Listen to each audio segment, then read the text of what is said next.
उत्तर प्रदेश में रोजगार के नाम पर एक बार फिर से सियासत तेज हो गई है। दरअसल मुख्यमंत्री योगी आदित्यनाथ ने आज उत्तर प्रदेश में पूर्व की सरकारों पर निशाना साधते हुए कहा कि पहले यूपी में भर्तियों में धांधलियां होती थी, सिफारिशें होती थी, लेकिन अब ये पूरा का पूरा कल्चर बदल दिया गया है।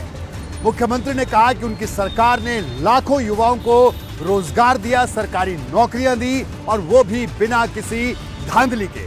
दरअसल मुख्यमंत्री आज यूपीएससी और यूपीएसएससी में उत्तीर्ण हुए तमाम युवाओं को रोजगार पत्र दे रहे थे या नियुक्ति पत्र दे रहे थे, यूं भी कहा जा सकता है। इस दौरान उन्होंने तमाम बातें कही और ये सारी बातें विपक्षी दलों को चुभ गई। अकेले उत्तर प्रदेश पुलिस में ही 1,64,000 पुलिस कार्मिकों की भर्ती की प्रक्रिया को हमने 6 वर्ष के अंदर पूरा किया है। 1,64,000 अनुमान कर सकते हैं।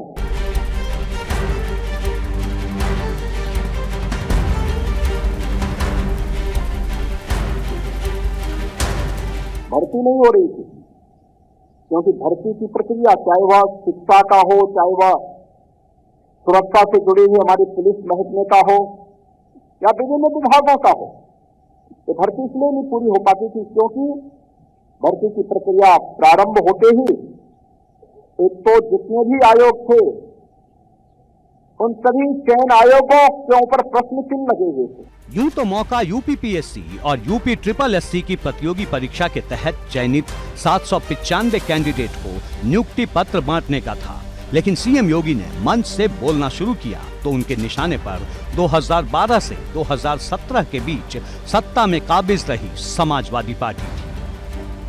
खाली पड़े पदों पर भर्ती और भर्ती प्रक्रिया को लेकर सीएम योगी ने समाजवादी पार्टी पर चुभने वाला वार किया। सीएम ने साफ लफ्जों में कहा 2017 से पहले भर्ती प्रक्रिया पूरी ही नहीं होती थी, चयन आयोगों की भूमिका सवालों में थी। जब विभिन्न आयोगों के साथ मेरी बैठक हुई थी, मैंने इस बात को कहा था, मैंने कहा अगर यूपी के किसी नौजवान के साथ कोई भेदभाव हुआ, उसके जीवन के साथ खिलवाड़ हुआ, तो याद करना खिलवाड़ करने वाला अपनी पूरी जीवन फिर जेल के अंदर पड़ाएगा और जेल के अंदर हम उसे इस स्थिति में पहुंचाएंगे कि आने वाले समय में फिर वह उसके खानदान का कोई व्यक्ति सेवा में, राष्ट्रीय सेवा में या किसी प्रकार के आयोग में आने का फिर साहस नहीं कर पाएगा। सीएम योगी ने दावा किया कि 2017 से अब तक यानी पिछले 6 साल में 5 लाख से ज्यादा युवाओं को सरकारी नौकरी दी गई है। 29 अगस्त 2022 को 573 जूनियर इंजीनियर्स को संविदा पर नियुक्ति दी गई। 30 सितंबर 2022 को 332 आबकारी आरक्षियों को नियुक्ति पत्र बांटे गए। 4 अक्टूबर 2022 को 109 महिला आबकारी आरक्षियों को नियुक्ति पत्र दिए गए। 20 नवंबर 2022 को 1354 स्टाफ नर्सों को लोक सेवा आयोग के तहत नियुक्ति पत्र दिए गए। 16 दिसंबर 2022 को 431 वरिष्ठ प्राविधिक सहायकों को नियुक्ति पत्र मिले। 18 दिसंबर 2022 को 1395 प्रवक्ता और सहायक अध्यापकों को नियुक्ति पत्र बांटे गए। 26 फरवरी 2023 को 9055 उप निरीक्षक नागरिक पुलिस प्लेटून कमांडर पीएससी और अग्निशमन द्वितीय अधिकारियों को नियुक्ति पत्र दिए गए। 17 मार्च 2023 को 496 लोक सेवा आयोग के अधिकारियों को नियुक्ति पत्र दिए गए और अब 5 अप्रैल 2023 को 795 कैंडिडेट्स को नियुक्ति पत्र दिए गए हैं। मतलब 1 साल से भी कम समय में 14,000 युवाओं को सरकारी नौकरी मिली है, जिसे लेकर दावा है सरकार निष्पक्षता के साथ भर्ती प्रक्रिया का काम पूरा कर रही है, जबकि पहले की सरकारों में ऐसा नहीं था। इशारा समाजवादी पार्टी की सरकार की ओर है। केवल एक बार झूठ नहीं बोला उन्होंने।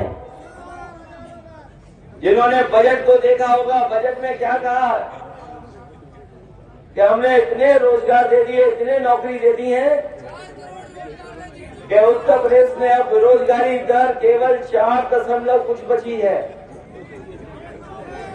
और इसका मतलब ये है कि 100 में 4 ही केवल रोजगार गांव में बचे हैं, बस सबको रोजगार मिल गया है। सीएम योगी का ये बयान ऐसे समय में आया है जब सपा अध्यक्ष अखिलेश यादव लगातार हर मंच से रोजगार और बेरोजगारी के मुद्दे पर योगी सरकार को घेरने का कोई मौका नहीं छोड़ रहे।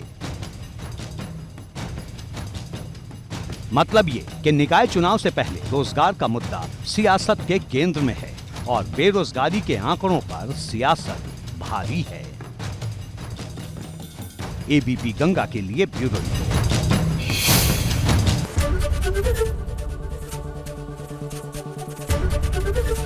एबीपी गंगा, खबर आपकी, जुबान आपकी।